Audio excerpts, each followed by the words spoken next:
Welcome everybody inside a live Rapid Reax. Round 2 of the World Championships just wrapping up a couple moments ago. It is Thursday, August 31st. Wow. Charlie and Josh with you. And if you are listening to this on the main feed, please join up as a subscriber and listen to all of our Rapid React shows. Josh, we just got an epic round 2 of MPO action. And did anybody expect that Grady Shue and Nicholas Antela would be your co-leaders at the end of 2 rounds of action? I doubt it. Grady Shue's best finish this year, 27th at the Preserve. And here he is, shooting a 12 under. That's tied for the hot round of the day with Chris Dickerson and Ricky Wysocki. And he's tied atop the leaderboard with Nicholas. Josh, there was so much. I mean, we could literally talk about every player in the top 20 right now and have a whole conversation about them. But let's start with those guys at the top. Wow, what a start for these two. What would be more unlikely? Paige Bjerkes now Shue's win or Grady Shue's win? It's got to be Grady's, right? If he were to win, yeah. Especially because if you have in hindsight, it feels like Paige Shue is so totally crazy. And in ways it was because she beat Paige Pierce. But she was a really good up-and-coming player at the time. I mean, Grady Shue, not that he's not a good player, but he has done nothing this season. Yeah, it's true. It is. Could you imagine? I know, look, we're through round 2. And everything I'm about to say is just pure enjoyment of speculation for the storylines that we could write if Grady was to win. But if Grady were to win Worlds and Grady and Paige both have the Smugs Worlds as a couple, I don't care what how old's their daughter. I would be tabbing her for Worlds in 2040 at Smugs to take down the win. Oh, she's gonna have those incredible Smugs genes. Tyler points out that Grady won a C tier in Myrtle Beach last month. Oh, I'm sorry, I left that off when I mentioned the 27th at the Preserve. Disrespect. But you know what's funny is that Ian and Philo were incredibly dismissive of the fact that Grady had just taken the lead at the World Championships. What's funny? Oh, heck of a round from the kid. Nice job. Okay, let's move on. It's what is going on? Oh man. And I kind of get it because sure, no one thinks he's going to be here 2 rounds from now. Yeah. No, that's absolutely true. It would be insane if he was still there. And if he was there in a round, that would be insane. I don't know. If I look at it, I would say I would probably put my money on him being somewhere closer to the 10th mark by end of day tomorrow. Sure. And that would totally be pretty good. That'd be good if he was still around the 10th mark. What an insane day. Okay, Chris Clemens came into today the leader. He was 12 under. He had a 2-shot lead over Anthony Burrell and James Proctor. And now he's in 23rd place. You've got a few guys who were up at the top who are still up at the top. Cole Radalin, Anthony Barella. For a time, those guys were co-leaders with Ginn and Burr before they were passed by Shue and Antela. Alden Harris dropped off. Jesse Niemanen dropped off. Zach Arlinghouse, see you later. These were all guys who shot 9 unders at Brewster. Zach Melton is gone. Matty O is, he's hanging around. He's hanging around. He's only 4 back. He's 4 back with 3 rounds to go. And that is the thing. So let's do the math here. How many guys are still within 5 shots? So you got to be at 13 under. You cut Kyle Klein at 17 off? So you include Macbeth, him. Calvin Heimberg, Joel Freeman, they're out. Oh, I'm not saying that's the line where you can't win from. I'm saying who is within 5 shots. The number is 17 players are within 5 shots. Yep. Now, there was an article that went up today, and Josh, I want to get your take on it. Okay. Darren LeMay, this is just the math. Yep.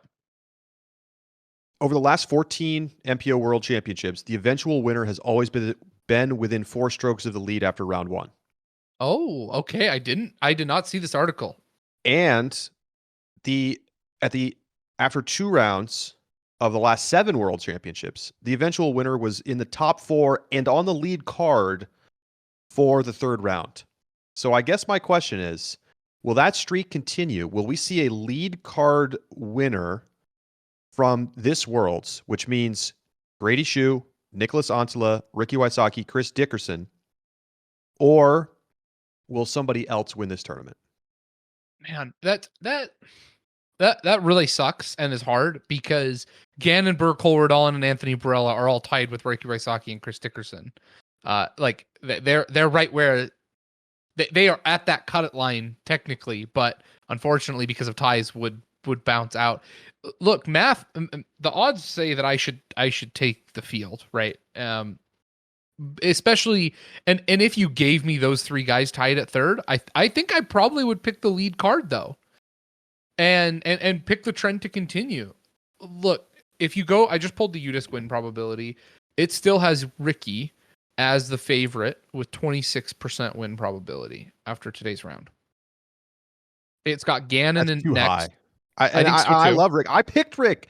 You picked Rick. I think it is too high as well. Sure, I think you could make a good case for why he should be the favorite, but 1 and 4, I don't know.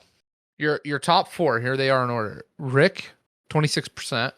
Gannon, Burr, 19. Dickerson, 12. Antela, 9. Like that's where UDisc puts most. And then I mean you've got a smattering of guys. Not unreasonable. I think it's quite reasonable actually. And if you gave me those 4, I want essentially I'm telling you that I want Gannon, Burr in my list. If you gave me Gannon plus the lead card, then I would probably take that card. Well, but what do you actually pick? Because you don't get Gannon. He's not on the lead card. Yeah, I know. I mean, look, I'm gonna take the field. It's a hard and really interesting one, but I'm just there are 3 other guys who are tied with the 2 guys on lead card, as well as a smattering of guys who are within 3 strokes. Like Isaac Robinson, for example, is in that list that I get, and I probably would take the field just out of sheer odds sake. But like Nicholas, Ricky, and Chris, that's an amazing group of 3 guys. You can't ask for much better in terms of the guys that you get on your lead card pick for this kind of these stats. So yeah, I mean, I'm happy to take the lead card. I think getting the 2 guys who've played these courses the best over the last like 3 or 4 years in Ricky and Chris, and then I also get Nicholas, who like if he made more putts today, would have like a 3-shot lead. It's true. He missed a lot of putts. I mean, heck, that bad break on 18 gives him 2 shots. Sure. Just that alone. Yeah, that's 2 right there. So, he looks awesome though. He looks really good. He does, and I like all 3 of those. Like, I really think they make up. I think the UDisc win stats are all pretty accurate. They feel about right. Maybe Ricky's a touch high, like you said, but those 3, especially with Ricky and Chris in there, I don't blame you for liking it. Math tells me that I would. Actually, I want the field. There's just too many guys out there, and look, that those stats. I understand what the stats are, but I also know that this season has more unique winners. It's built different. Yeah, and than ever before. It's got chase card winners. Last season, right? We had more chase card winners than ever before. Like that, the tides are changing, and it's the odds are I think are more difficult than ever to go with that kind of assumption. Though I like your 4. It's you replace Grady with anybody else in the top 10, except maybe Raven Newsom, and I think you've got a heck of a deal. Shout out to Raven Newsom making it to 8th place out of the B pool. Shout out to that guy. Launched up to play with much better players. Yeah. Pretty cool. Matthew Thompson, another B pool guy in the top 25. He's 11 under. He shot an 8 down at Fox yesterday, and then a 3 under today at Brewster. Okay, there's so many guys who were killing it. Okay. What were your favorite performances today? Doesn't matter if they're at the top or they're in the middle or just what stood out to you? Mm-hmm. I'm gonna steal something you said in the live chat real quick. Sorry, I'm gonna do 2 things. Number 1, I want to answer your question with the answer to Bailey's question. Bailey asks, "What's more exciting for the sport, Ganon or Antela?" My answer is 1000% Antela. I want to see the first European Worlds winner. Actually, wouldn't it be second? Well, Isn't if we're there not one? counting Kristen, no, I don't think so. I thought there was an Um, MPO player. Maybe it was I a think US it was major. a, I think it was a European Open, wasn't it? Maybe. I think it has never happened in Lagerholm? MPO. What did Yeah, but Lagerholm win? she won a long time ago. Okay. Oh, But one I don't know that FPO. it's happened in MPO. I don't think Lundmark won a Worlds. Okay. Anyway, no MPO. Okay, that's what I thought. Thank you for the fact checking here. I want Nicholas to win, and his performance is the one that impresses me so much.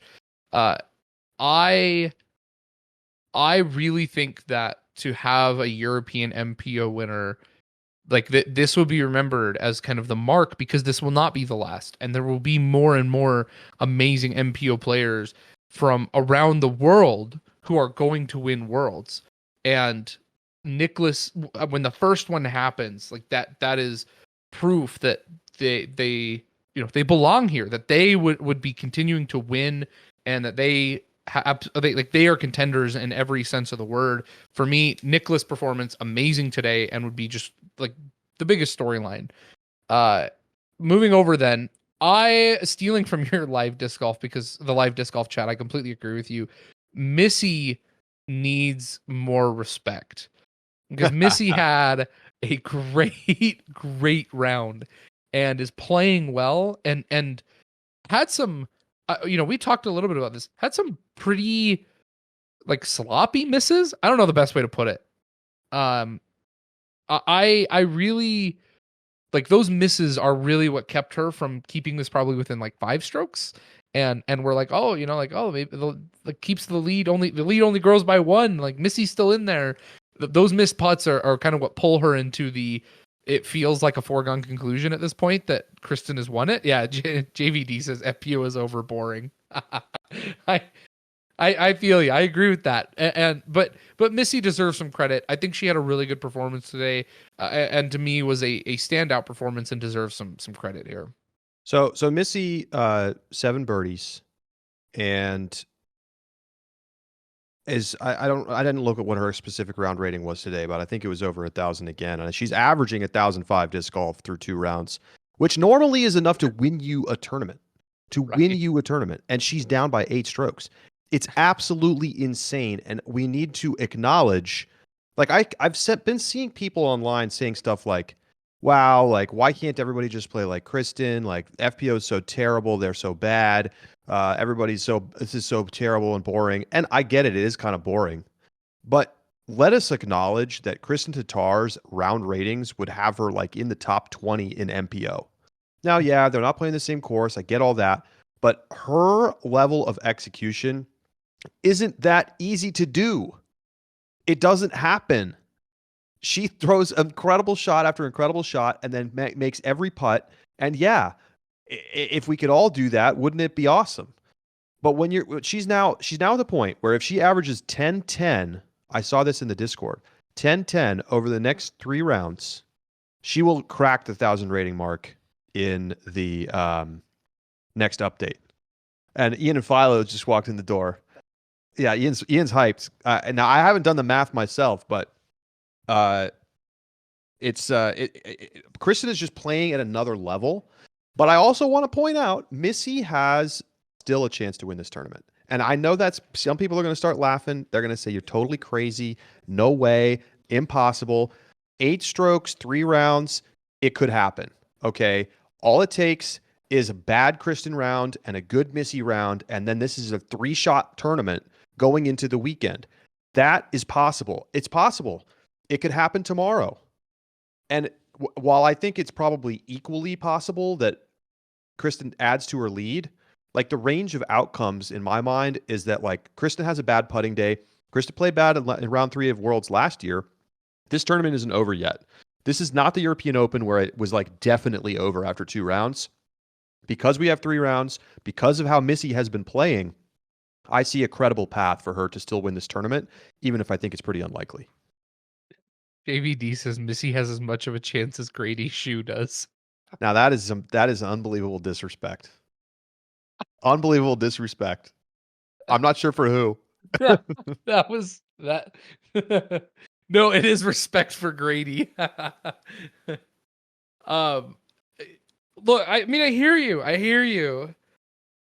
But Kristen missed 3 circle 1 putts today I and know. extended her lead by 3 more strokes. But all those misses came at the end of her round. Maybe it foreshadows some putting struggles tomorrow. It's possible, Josh. We've seen Kristen do this in the middle of amazing rounds and tournaments like this. I mean, you're right. I know, but I'm desperately pleading with you all to tune into FPO tomorrow morning.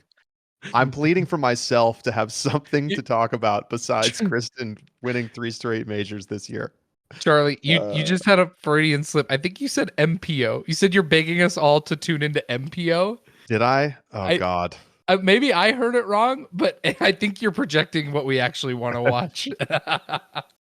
Oh, Daniel said he heard FPO. Okay, I think my audio just got a little funny then. That's my bad. It's my bad. All right. Well, literally enough about FPO. There's Yep, literally there no we more to go. say. I'm sorry. It just is what it is. Kristen is playing incredible, and maybe Missy can do something. Um, I want to shout out Simon Lizotte, who goes 9 under in the back Mm-hmm. with an eagle and a par. Evan Scott with the ace in the midst of the I think somebody called it a super Yahtzee on the broadcast. I think Philo said that.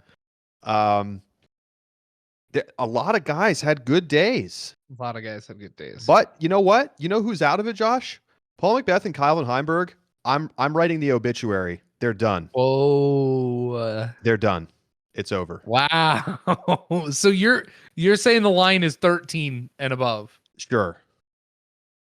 Yeah, they're not gonna. They're not. They don't. It's not enough time to pass all those guys. They're done. I'm sorry. They had their chances today. Calvin got it going in the middle of the round. He got too cold late. He gave one back on a bogey, and he had the double on hole 3. I'm sorry. That's it. Wow. Macbeth, a little too inconsistent. How about the Bizarro OB that he had on was it 12? He just shanked one straight out of bounds. I was like, what in the world is that from Paul? I've never seen that. Yeah, Daniel says Calvin is still in it. I like Tyler's. It says Calvin will start playing well and at least get in the shed. I mean, Um, do people really think like hold on. Let's no see one has ever won? Let me find the stat. It was earlier. Okay. PDGA had it earlier in the chat. I got to scroll up. MPO winner has never been more than 3 back after round 2 since it became a 5-round tournament in 2017. Okay. So Calvin and Paul are 6 shots back. okay, so Harry just asked, let's say they shoot a 10 under at Brewster, a 12 under at Fox, and then a 10 under at Fox again. That's 45 under. If Ricky, so what I did is I just took Ricky and Chris's scores and I doubled their scores, took them to negative 34, and then gave them another negative 12. So that's negative 46. So 46 under, that's the pace, right? I don't know if that's the winning number right now, but 46 under is the pace that Ricky and Chris are on. Now, if Nicholas and Grady exceed that, then all the better. But that's kind of our 17 under guys who had hot rounds today. That's where we're at. In order for Paul and Calvin to get to 46, that's 32 strokes. 32 isn't enough. They need 36 strokes. So they need to average a 13 down, which I think isn't 13 down the Brewster course record? I mean, look, to get the double digits on Brewster would be an incredible round. A couple of guys Yeah. did it yesterday. The weather will be a lot better. That's worth noting. So they could get to double. That's believable. I mean, look.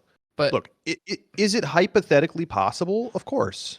Sure, but Of course, if they go 3 straight double digit rounds, they could win. But that means that all the guys ahead of them are going to have to play worse than that. And those guys have a cushion. yeah, and look, I mean, averaging the kind of golf that they would have to average is just is very. It's a lot. It's a lot. I think you're probably right. So I mean, do you think Kyle Klein is still in it, or do you cut the line at Matty O, he's or at do we even go that far down? lines at 13. Yeah. No, I think he's out of it too. Okay. So sure, I put the line at 14. You And think maybe I put the line at 15. I say the problem is when I look at the 14 group, like Aiden Yeah, Scott, none of Evan those Scott, guys are gonna win. Hebenheimer, Matty O, like I don't pick those guys to make the charge. So I probably cut it at 15. If we're saying it's over, if 12's out, I probably move it up to Robinson. Okay, this is a And hype stat. I got a hype stat. The PDGA okay, stats right. coming through. Macbeth was 8 back with 3 rounds and a final 9 to go in 2015, and he won by 9. Now, here's the problem. It's not 2015 anymore. That is true. I mean, I would just like to point out that for a brief moment there, before Nicholas and Grady took the lead, we had Barella, Radalin, and Burr tied at the top. And those 3 guys not only have most of them won, obviously AB hasn't done it yet, but Radalin's got the big win this year. Gannon has been one of the biggest winners on tour over the last 2 years. Barella has incredibly high ceiling. Those are the most promising players under the age of 25 in all of disc golf. Mm-hmm. And they're all right there. It wouldn't surprise me at all if any of those 3 guys won. And I think we're seeing it's going to be interesting, like torch passing conversation, because we've got all of these young talents, and then we also have the stalwarts of Ricky and Chris, and then James Proctor is up there in the conversation, and Simon. I mean, Simon did enough today to put himself back into the conversation for winning this tournament. I was trying to get the stat. Let me see if I got the stat here. Okay, so Simon's been in the top 10 after 2 rounds at Worlds 16 times.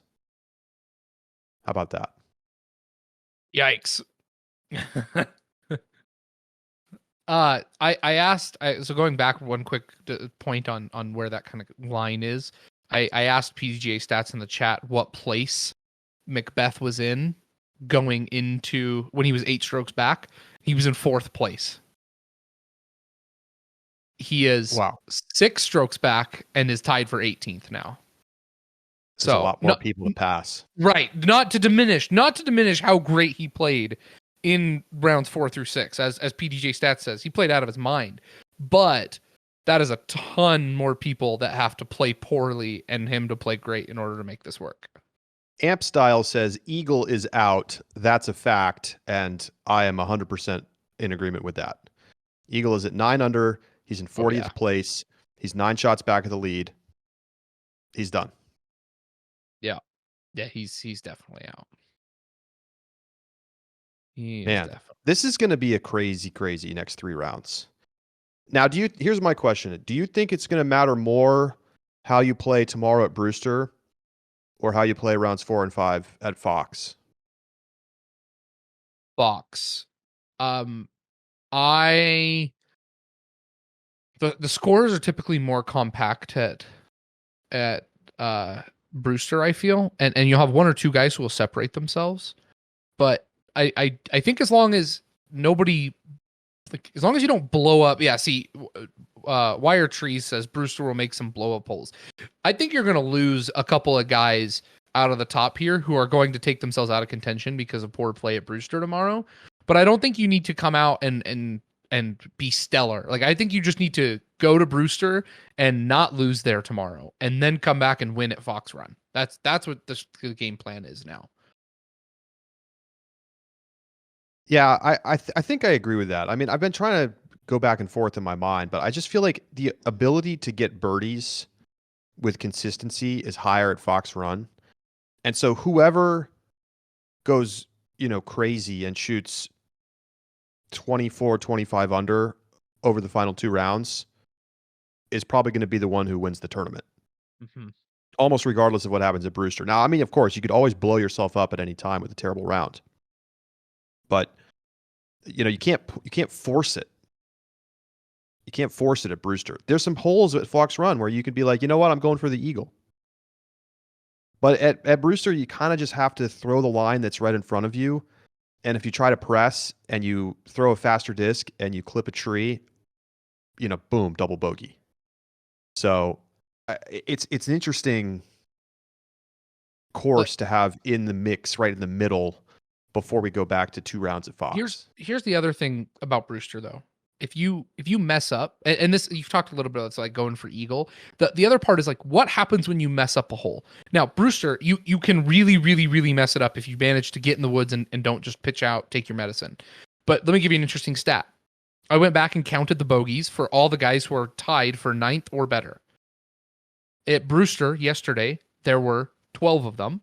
Today at Fox Run, there were 22 of them. Bogey or worse. And so the thing is that if you mess up at Fox Run, it's because you're going OB and you're instantly putting yourself in bogey territory.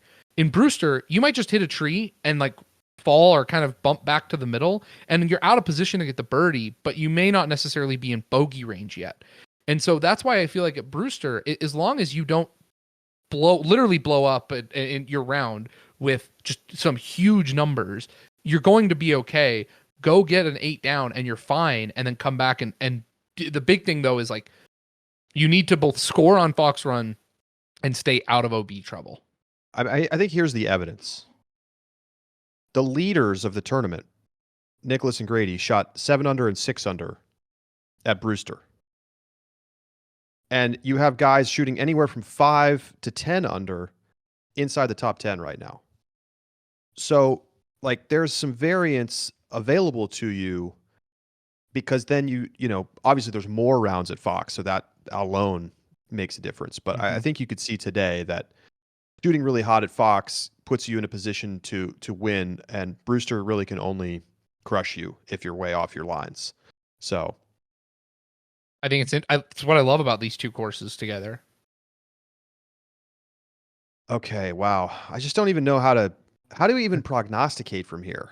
Like, so I'll give you one. give me some takes. Give me some predictions. I'm gonna ask you a question, and then I think this will lead to an interesting kind of prediction of what the final round will look like. Right now we have 12 guys who are within 3 strokes of the lead. Over under 6 that are within 3 strokes of the lead after round 4. After round 4, not after tomorrow. Yeah. So Mike says too many within striking distance. That's my thing, right? Like right now you've got 12 guys who are within the striking distance of that article of the 3 strokes. Now not lead card obviously, but 12 guys. So does that cut in half over the next 2 rounds? Do you lose 3 per round?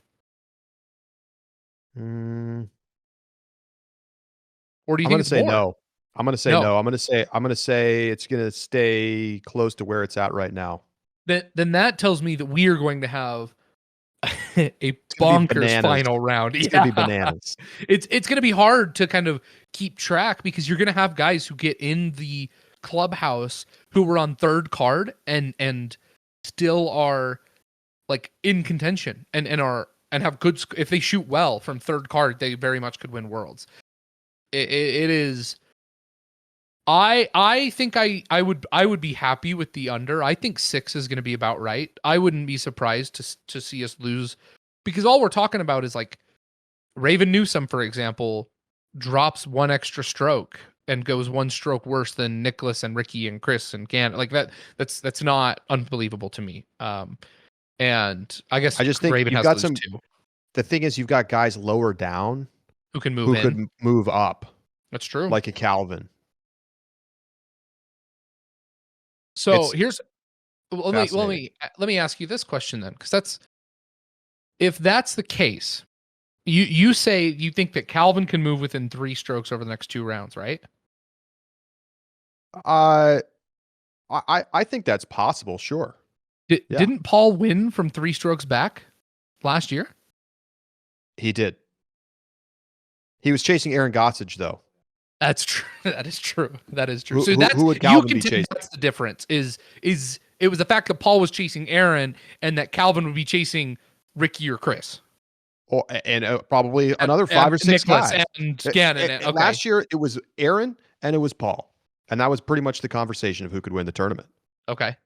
And here, I don't think that's going to be the case. I think All there's right. going to be a lot of players within 3 strokes. I mean, listen, it would be an epic comeback. It would be literally probably record book stuff, at least for the 5-round major era, for Calvin to come back and win this tournament. Mhm. If Paul did it, it would be incredible.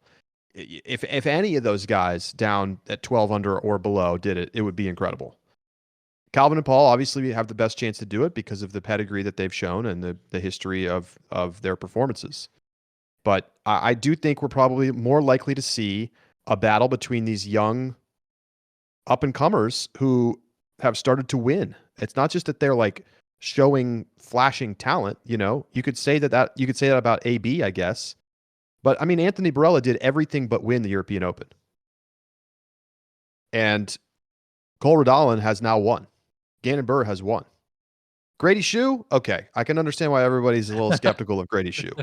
Nicholas Antela, you know, it feels like a matter of time for me. I agree with that. Who putts well? I mean, this tournament's going to come down to who putts well. And doesn't go be a fox run. The lines are very attackable for players at all power levels. Mm-hmm. So it's really going to come down to who hits their circle 2 putts and can handle the mental pressure cooker that's going to be the next 3 days. Questions about Zero Bull says, will we have a third playoffs worlds in a row? Dang. I'm going to say no, but I think it's going to be dramatic all the way to 18. Give me the yes. I'll take it. This many people I in don't there? blame you. Yeah, I'll take it. I don't blame you. What if Barella's first tour win was Worlds, asks Trees. I mean, why not? It would feel very on brand to me. He gets out of the shed. Oh, he does. It was, you know what the funniest thing was?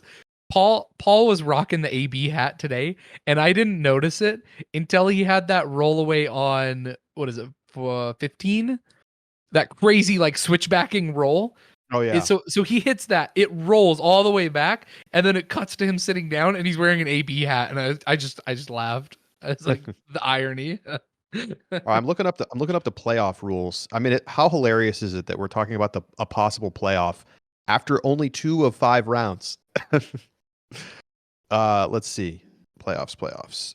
I mean, it's holes. Here it is. Oh, you got it. Okay, great. Go ahead. I love it. In the event of a tie for first place after 5 rounds of play, a winner will be determined by sudden death playoff on hole 18, repeating until a winner is determined. Oh my gosh. That's going to be insane if it happens. Like, I all love the people, there's going to be so many people, and they could just keep doing it, you know? Like, because here's the interesting thing about it. You have to ask yourself, like, how aggressive are you playing that second shot every time? You have to make the hike back up the hill every time with all those people watching. And if you like, let's say you like run a circle 2 putt and you hit, like, think like you hit a big shot and you walk back up and the other guy just has to sit there and think about it. I love that. I do too. Hope we get that so bad now. That's for sure the right move. I think it's a great hole. It's one of the best hole 18s on tour, and no one wants to have to move to watch the playoff. Everyone's going to be just packed on the road. It would be sweet. Yeah. All right. Well, any final thoughts, Josh, after round 2? I am just so impressed at the quality of this tournament relative to last year's. The spectators, the experience, like, this feels important, it feels prestigious, and the courses look great.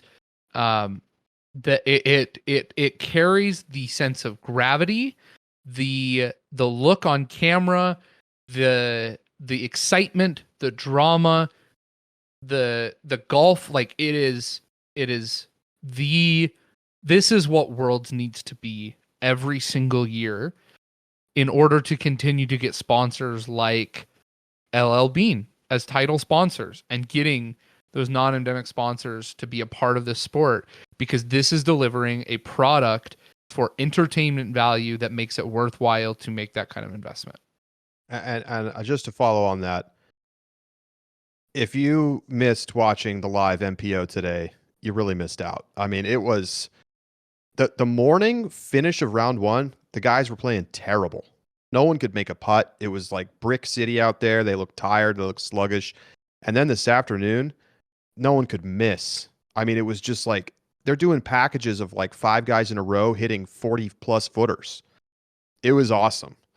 And I think we're gonna keep seeing that the next few days. The weather's gonna be spectacular.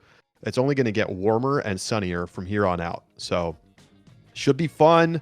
Josh, I'll see you back here tomorrow night for round 3 Rapid Reacts. Thank you everybody for tuning in, and we will talk to you tomorrow right here on the Rapid Reacts Inside the Circle.